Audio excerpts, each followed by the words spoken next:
বিএনপির স্থায়ী কমিটির সদস্য মির্জা আব্বাস বলেছেন, বিদেশে অবস্থানরত ইউটিউবাররা তাকে নিয়ে যেভাবে গালি দিয়েছেন তা কোনো ভদ্রলোকের ভাষা হতে পারে না। তিনি বলেন, আমি ঢাকার মানুষ, আমি চাইলে ওরা যে ভাষায় গালি দিয়েছে তার চেয়েও জঘন্য ভাষায় গালি দিতে পারি, কিন্তু আমার পরিবার এসব শেখায়নি। মির্জা আব্বাস বলেন, দেশে এক গ্রুপ আছে, আরেক গ্রুপ আছে বিদেশে, যারা নাকি নির্বাচনকে বাদ দিয়ে সংস্কারের কথা বলেছেন। আবার বলার চেষ্টা করেছেন সংস্কারের কথা শুনলে নাকি বিএনপির মেজাজ খারাপ হয়ে যায়। আমার এখানে তীব্র আপত্তি আছে।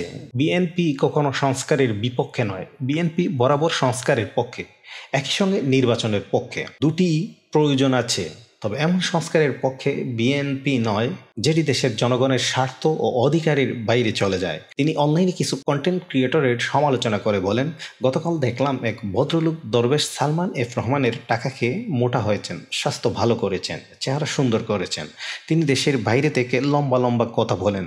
খুব দুর্ভাগ্যজনকভাবে তিনি গতকাল আমার সম্পর্কে খুব বাজে কথা বলেছেন, তো বলতে থাকুক। তিনি আরও বলেন, আরেকজন আছে ফ্রান্সে, আরেকজন কি যেন নাম, জারজ মিল্টন, সে আমাকে অশ্রাব্য ভাষায় গালি দিয়েছে আর তাকে সমর্থন করেছে পিনাকি। ওরা সবাই একই বংশের, একই গোত্রের সন্তান। কোনো ভদ্রলোককে গালি দিতে পারে না। আমি ঢাকার মানুষ, আমার মা বাবা ওদের মতো গালি দেওয়া শিখায়নি।